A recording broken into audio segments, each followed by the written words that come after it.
दोस्तों, एग्ज़ाम की पॉइंट में एक बार फिर से आप सभी का स्वागत है। दोस्तों, आज हम मध्यकालीन भारत के इतिहास को शुरुआत कर रहे हैं। दोस्तों, इससे पहले मैं आपको पाश्चात्य भारतीय इतिहास को, ठीक है, या प्राचीन भारतीय इतिहास को टॉपिक वाइज एक एक वीडियो में कवर कर चुका हूँ। क्वेश्चन है दोस्तों, अरबों ने सर्वप्रथम आक्रमण किया था। दोस्तों, जो अरबों ने सर्वप्रथम जो आक्रमण किया था वो किया था आपके सिंध पर। अब जब इसने सिंध पर यहाँ पे आक्रमण किया था, देखो प्राचीन भारत इतिहास छोड़ दो, फिलहाल आप मध्यकालीन में घुस जाओ।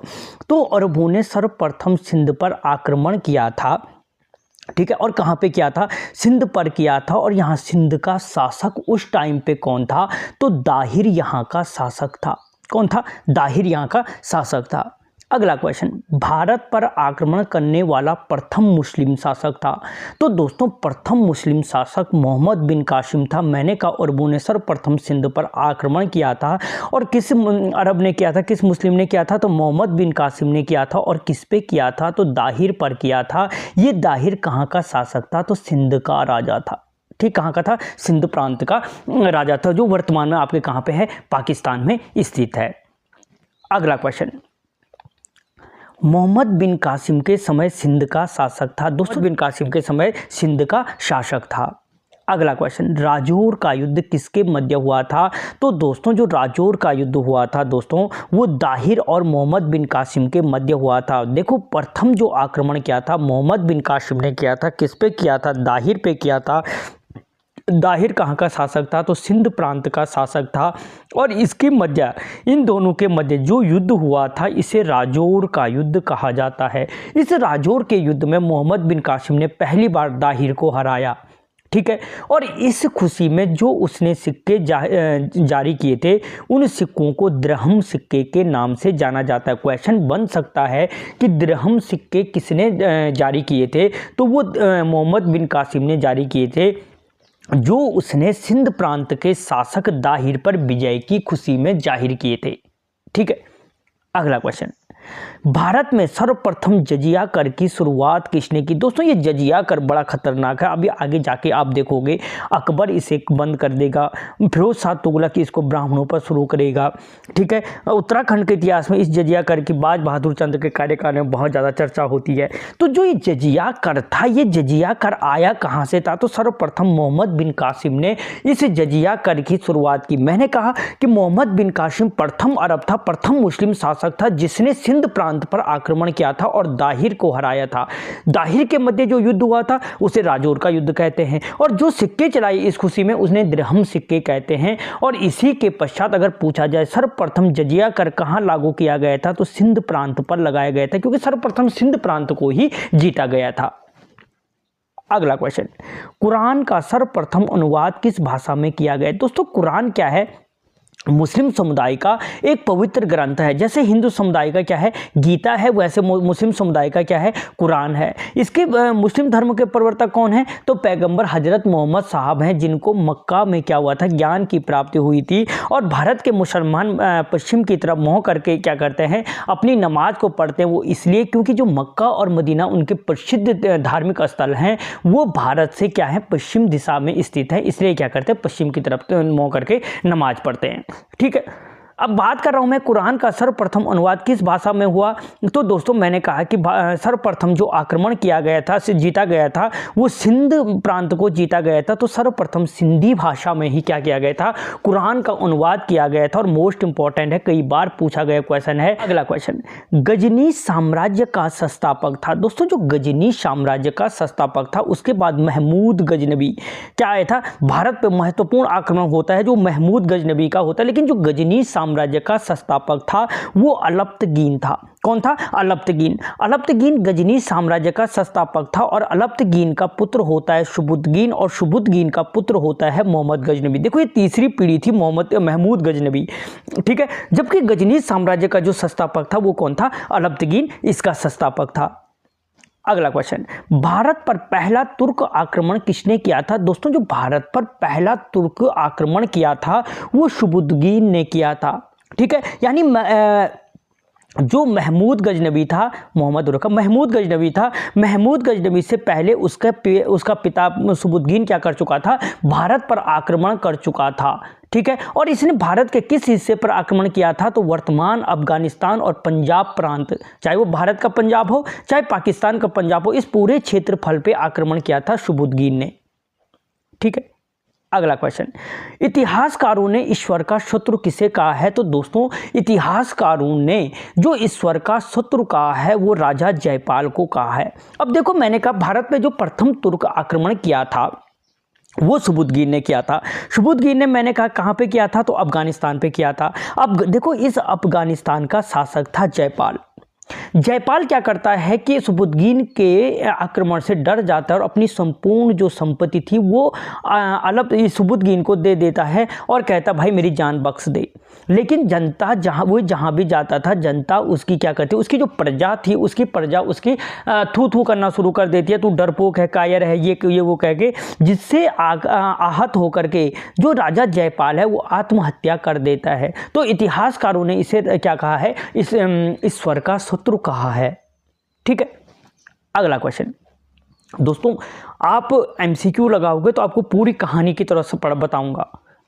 मोहम्मद गजनवी ने भारत पर कितनी बार आक्रमण किया, दोस्तों जो मोहम्मद गजनवी, महमूद गजनवी था जो, उसने भारत पर जो 17 बार आक्रमण किया था। कितनी बार? 17 बार आक्रमण किया था। और किस वंश का था, तो यामनी वंश का था। यामनी वंश का संस्थापक मैं पहले बता चुका हूं, अलब्तगीन था। अलब्तगीन का बेटा होता है सुबुद्दीन और सुबुद्दीन का बेटा होता है महमूद गजनवी। अगला क्वेश्चन, महमूद गजनवी ने सोमनाथ मंदिर पर आक्रमण किया। दोस्तों महमूद गजनवी का जो भारत पर प्रसिद्ध आक्रमण था वो 1025 का आक्रमण था। कौन सा आक्रमण था? 1025 का मुख्य आक्रमण था, जो इसने क्या किया था, सोमनाथ मंदिर पर किया था। ठीक है, सोमनाथ मंदिर पर जो 1025 में इसने आक्रमण किया था। और अपना जो इसने अंतिम आक्रमण किया था वो 1027 में किया था। कि पूछा जाता है किसके विरुद्ध किया था, तो जाटों के विरुद्ध किया था। इन 17 आक्रमणों में से 2 आक्रमण प्रसिद्ध हैं। एक 1025 का आक्रमण जो सोमनाथ मंदिर पे किया गया, और दूसरा 1027 का आक्रमण जो इसने क्या किया था जाटों के विरुद्ध किया था। अगला क्वेश्चन, महमूद गजनवी, मोहम्मद और महमूद गजनवी ने भारत पर अंतिम आक्रमण किसके विरुद्ध किया था, तो अभी बताया मैंने, जाटों के विरुद्ध किया था और 1027 पे किया था। जबकि प्रसिद्ध आक्रमण 1025 का सोमनाथ मंदिर का आक्रमण बार बार एग्जाम में पूछा जाता है। अगला क्वेश्चन, महमूद गजनवी ने कौन सी उपाधि धारण की थी। दोस्तों जो ये महमूद गजनवी था, इसने अमीन उल मिल्लत की उपाधि धारण की थी। किसकी? अमीन उल मिल्लत। और इस अमीन उल मिल्लत का अर्थ पूछे तो इसका अर्थ था मुस्लिमों का संरक्षक, यानी मुस्लिमों का संरक्षक इसने खुद को बताया। किसने? महमूद गजनवी ने। गाजी की उपाधि धारण की। गाजी की उपाधि धारण करके मतलब गाजी का अर्थ क्या था, तो विधर्मियों का नाश करने वाला, विधर्मियों का नाश करने वाला। ये उपाधि आगे अकबर भी धारण करेगा। बुत किशन की उपाधि भी इसने धारण की। बुत किशन का अर्थ क्या था दोस्तों? मूर्ति भंजक, मूर्ति यानी मूर्तियों को तोड़ने वाला। ठीक है, तो उपयुक्त सभी उपाधियां क्या की थी, महमूद गजनवी ने धारण की थी। ठीक है, और इसके अलावा एक यामनी दौला की उपाधि भी धारण की थी। यामनी वंश का था तो यामनी दौला की उपाधि भी महमूद गजनवी ने धारण की थी। ठीक है, अगला क्वेश्चन, बार बार मोहम्मद और रखा। महमूद गजनी के समय हिंदू राजाओं का मित्र संघ बनाया। दोस्तों जो महमूद गजनवी ने, मैंने कहा भारत पे 17 आक्रमण किए, तो इसके इन आक्रमणों के समय एक राज्य शासक था विद्याधर, जिसने हिंदू राजाओं का एक संघ बनाया था। ठीक है, और इसने ये एक संघ क्यों बनाया, क्योंकि उस टाइम पे जो क्या था, एक राज्य शासक था राज्यपाल। कौन था? राज्यपाल। राज्यपाल क्या करता है दोस्तों, जब महमूद गजनवी भारत पर आक्रमण करता है तो ये मथुरा और वृंदावन जैसे स्थानों को लूटने देता है। किसको? महमूद गजनवी को, और खुद भाग जाता है। जिससे नाराज होकर विद्याधर क्या करता है कि मित्र राजाओं का एक संघ बनाता है और इस राज्यपाल को मार देता है। ये कहता है तूने तब भी मरना था, तब भी मरना था। ठीक है, तो तूने लूटने क्यों दिया हिंदू मंदिरों को? तो इसलिए विद्याधर क्या करता है, राज्यपाल की हत्या कर देता है। अगला क्वेश्चन, महमूद गजनवी का इतिहासकार, बार बार महमूद रखा, महमूद गजनवी का इतिहासकार कौन था दोस्तों? तो इसका इतिहासकार उतबी था। बहुत बार पूछा चुका है कि उतबी, महमूद गजनवी का या उतबी कौन था? तो फिर महमूद गजनवी का इतिहासकार था और इसने जो पुस्तक लिखी है उसका नाम था तारीख ए यामनी। तारीख ए यामनी पुस्तक लिखी थी, तारीख ए यामनी पुस्तक लिखी थी। अगर पूछे तारीख ए यामनी पुस्तक किसकी है तो उतबी की पुस्तक है। और इसमें क्या है तो यामनी वंश की क्या है इतिहास है। या महमूद गजनवी का इतिहास किस पुस्तक से प्राप्त होता है तो तारीख ए यामनी पुस्तक से प्राप्त होता है। अगला क्वेश्चन, तारीख ए यामनी के रचनाकार हैं तो अभी बोला मैंने उतबी हैं जो तारीख ए यामनी के रचनाकार हैं। अगला क्वेश्चन, तारीख ए हिंद किसकी रचना है? दोस्तों जो तारीख ए हिंद जो रचना है वो अल बरूनी की रचना है। और अल बरूनी कौन था? जो महमूद गजनवी था उसके दरबार में गणित, अगर पूछे गणित, दर्शन और संस्कृत का प्रकांड विद्वान कौन था महमूद गजनवी के दरबार में? तो वो ये अल बरूनी था जिसने तारीख ए हिंद पुस्तक और किताब उल हिंद पुस्तक की रचना की थी। तारीख ए हिंद और किताब उल हिंद पुस्तक की रचना की थी। जो ये तारीख ए हिंद पुस्तक थी इसका जो क्या किया था हिंदी अनुवाद किया था वो रजनीकांत शर्मा ने किया था। किसने किया था अगर पूछा जाए तो रजनीकांत शर्मा ने इसका हिंदी अनुवाद किया था। अगला क्वेश्चन, शाहनामा के रचनाकार हैं। दोस्तों जो शाहनामा थी उसके रचनाकार हैं फिरदौसी। और दोस्तों फिरदौसी क्या है कि ये भी किसके थे? महमूद गजनवी के दरबार में थे। और इसी शाहनामा को क्या कहा जाता है? ईरान का महाभारत। अगर मोस्ट इंपॉर्टेंट है पूछा जाए ईरान का महाभारत किसको कहा जाता है तो शाहनामा को कहा जाता है। पूर्व का हैमर, ठीक है, इन सारी क्या थी उपाधियों से व्यक्त किया जाता है। तो दोस्तों यहाँ पे देखा आपने उतबी इसका इतिहासकार था। अल बरूनी इसके महमूद गजनवी के दरबार में क्या था? एक संस्कृत हो गए, गणित हो गए, दर्शन का एक प्रकांड विद्वान था। फिरदौसी था जिसने शाहनामा की रचना की। अगला क्वेश्चन, सर्वप्रथम संस्कृत मुद्रा लेख के साथ चांदी के सिक्के किस मुस्लिम शासक ने जारी किए? मोस्ट इंपॉर्टेंट क्वेश्चन है, कई बार पूछा गया क्वेश्चन है कि सर्वप्रथम जो संस्कृत मुद्रा लेख के साथ चांदी के सिक्के किसने जारी किए थे? तो वो महमूद गजनवी ने जारी किए थे। महमूद गजनवी ने जारी किए थे, ठीक है। और इसमें क्या था? जो इसके सिक्के थे उनके किसके सिक्के जारी किए थे? चांदी के सिक्के जारी किए थे। इनके एक तरफ क्या था? संस्कृत भाषा के लेख थे और दूसरी तरफ अरबी भाषा थी, यानी द्विभाषी मुद्राओं का प्रयोग किया था। संस्कृत हो गई यहाँ के भारतीय क्षेत्र की और अरबी हो गई उसकी अपनी भाषा की मुद्रा का प्रयोग किया था। और एक महत्वपूर्ण क्वेश्चन है जो 10 बार पूछा जाता है कि महमूद गजनवी के द्वारा जारी की गई मुद्रा चांदी के सिक्के का वजन कितना था? तो 3 ग्राम इसके चांदी सिक्के का वजन था, ठीक है।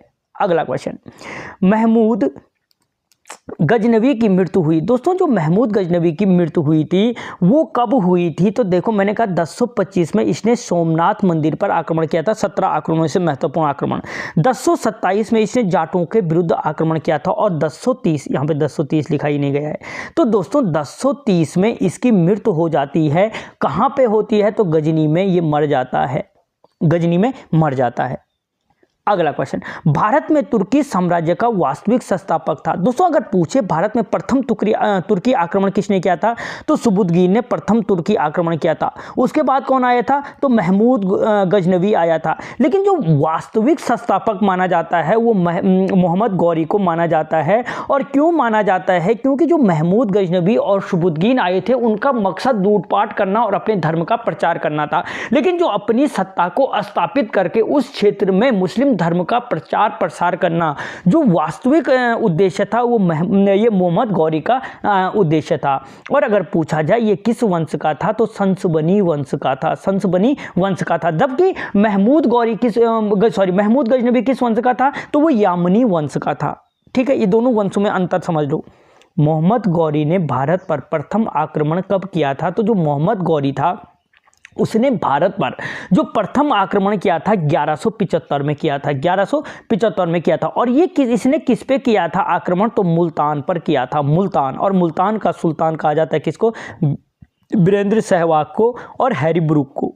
हैरी ब्रूक को, ये क्रिकेट से संबंधित आ गए, ठीक है। जहाँ पे जो याद आ रहा है वो बताता जा रहा हूँ। तो प्रथम आक्रमण ये 1175 में करता है मोहम्मद गौरी। और कहाँ पे करता है? तो मुल्तान पर आक्रमण किया था। अगला क्वेश्चन, मोहम्मद गौरी ने 1178 में गुजरात के किस शासक पर आक्रमण किया था? तो दोस्तों ये 1178 में क्या करता है, मूल राज पर आक्रमण करता है 1178 में। इसी मूल राज को भीम द्वितीय भी कहा गया है, भीम द्वितीय। दोस्तों मूल राज या भीम द्वितीय क्या करता है, जब ये आक्रमण करता है तो ये अपनी माता की अगुवाई में क्या करता है, मोहम्मद गौरी को हरा देता है, मोहम्मद गौरी को हरा देता है। देखो मोहम्मद गजनबी को हराने वाला जो शासक था वो विद्याधर था, और मोहम्मद गौरी को हराने वाला जो शासक था वो मूल राजा भीम द्वितीय था। ठीक है, अगला क्वेश्चन, तराइन का प्रथम युद्ध कब हुआ था? दोस्तों जो तराइन का प्रथम युद्ध हुआ था वो 1191 में ये तराइन का प्रथम युद्ध हुआ था। और तराइन का जो प्रथम युद्ध हुआ था किसके मध्य हुआ था? तो गौरी के मध्य व पृथ्वीराज चौहान के मध्य हुआ था। पृथ्वीराज चौहान के मध्य ये युद्ध हुआ था, जिसमें पृथ्वीराज चौहान विजय हुए और मोहम्मद गौरी हार गया। अगला क्वेश्चन, तराइन का द्वितीय युद्ध किसके मध्य हुआ था? तो दोस्तों जो तराइन का द्वितीय युद्ध हुआ था मोहम्मद गौरी और पृथ्वीराज चौहान के मध्य हुआ था। कब हुआ था? तो 1192 में हुआ था, जबकि प्रथम मैंने कहा 1191 में तराइन का प्रथम युद्ध हुआ था। लेकिन इस युद्ध में क्या हुआ, मोहम्मद गौरी विजय हुआ और पृथ्वीराज चौहान हार गए, और पृथ्वीराज चौहान को इस तरीके से बंदी बनाकर ले जाया गया। अगला क्वेश्चन, चंदावर का युद्ध कब हुआ? दोस्तों जो चंदावर का युद्ध था, इसी चंदावर के युद्ध को कन्नौज का युद्ध भी कहा जाता है, कन्नौज का युद्ध भी कहा जाता है। ये चंदावर या कन्नौज का जो युद्ध था वो 1194 में हुआ था। किसके मध्य हुआ था? तो ये फिर मोहम्मद गौरी और जयचंद के मध्य हुआ था। ये वही जयचंद था जिसने मोहम्मद गौरी को भारत पर आक्रमण के लिए बुलाता है, लेकिन मोहम्मद गौरी जाते जाते इसको भी निपटा देता है। और अच्छा हुआ कि जयचंद को उसके कर्मों की फल ये मोहम्मद गौरी जाते जाते 1194 में दे देता है। तो यानी मोहम्मद गौरी ने भारत पे मुख्य रूप से 3 युद्ध लड़े। तराइन का प्रथम युद्ध 1191 में, तराइन का द्वितीय युद्ध 1192 में, और चंदावर का युद्ध 1194 में। अगला क्वेश्चन, नालंदा व विक्रमशिला विश्वविद्यालय को ध्वस्त किया। दोस्तों प्राचीन समय में हमारे पास क्या थे, नालंदा और विक्रमशिला विश्वविद्यालय थे। मैंने जब प्राचीन भारत का इतिहास बताया था वहाँ पे बताया था कि जो नालंदा विश्वविद्यालय था उसकी स्थापना गुप्त शासक कुमार गुप्त ने की थी, जबकि विक्रमशिला जो विश्वविद्यालय था वो धर्मपाल के द्वारा उसकी स्थापना की गई थी, पाल शासक। तो दोस्तों ये दोनों क्या थे, बौद्ध धर्म के मुख्य रूप से मठ थे। तो इनको जो ध्वस्त करता है वो बख्तियार खिलजी करता है, जो क्या रहता है, मोहम्मद गौरी का सेनापति रहता है। ठीक है, कौन रहता है, मोहम्मद गौरी का सेनापति था। अगला क्वेश्चन, नालंदा विश्वविद्यालय की स्थापना किसने की थी? दोस्तों जो नालंदा विश्वविद्यालय मैंने अभी बताया कुमार गुप्त ने की थी, और इसी नालंदा विश्वविद्यालय में वैन सॉन्ग ने क्या की थी, योग शास्त्र की शिक्षा ली थी। आया कब था ये यहाँ पे, तो हर्षवर्धन के कार्यकाल में 630 में आया था, जबकि उत्तराखंड में 634 में पहुंचा था ये। अगला क्वेश्चन, निम्न में से किस तुर्क शासक के सिक्कों पर देवी लक्ष्मी और दूसरी और कलमा प्राप्त होता है? तो मोहम्मद गौरी के प्राप्त होता है। देखो देवी लक्ष्मी का अंकन और प्लस कलमा जो प्राप्त होता है मुसलमानों का, किसके सिक्कों से प्राप्त होता है? तो मोहम्मद गौरी के। जबकि संस्कृत और दूसरी साइड अरबी भाषा का प्रयोग किया महमूद गजनवी ने। ठीक है, अगला क्वेश्चन, मोहम्मद गौरी की हत्या किस स्थान पर की गई? दोस्तों मोहम्मद गौरी की क्या होता है कि मोहम्मद गौरी यहाँ से चला जाता है अपना सारा राजपाट कुतुबुद्दीन ऐबक को दे करके। ठीक है, लेकिन यहाँ पे क्या होता है, 1205 में खोखरो जाति का विद्रोह, खोखरो का विद्रोह हो जाता है। ये खुद लुटेरी जाति रहती है, उनके विद्रोह को दबाने के लिए मोहम्मद गौरी क्या आता है, भारत फिर से आता है, लेकिन इसकी जाते समय क्या हो जाती है, 1206 में इसकी हत्या कर देते हैं। कहाँ पे, दयमन नामक स्थान पर। यह है दयमन नामक स्थान पर इसकी हत्या हो जाती है 1206 में। तो इस प्रकार से देखो, महमूद गजनबी आया, गजनबी को निपटा दिया, मोहम्मद गौरी आया, उसको भी निपटा दिया। इसके बाद सल्तनत काल में गुलाम वंश की स्थापना करेगा कुतुबुद्दीन ऐबक। अगले वीडियो में हम बात करेंगे कुतुबुद्दीन ऐबक के बारे में।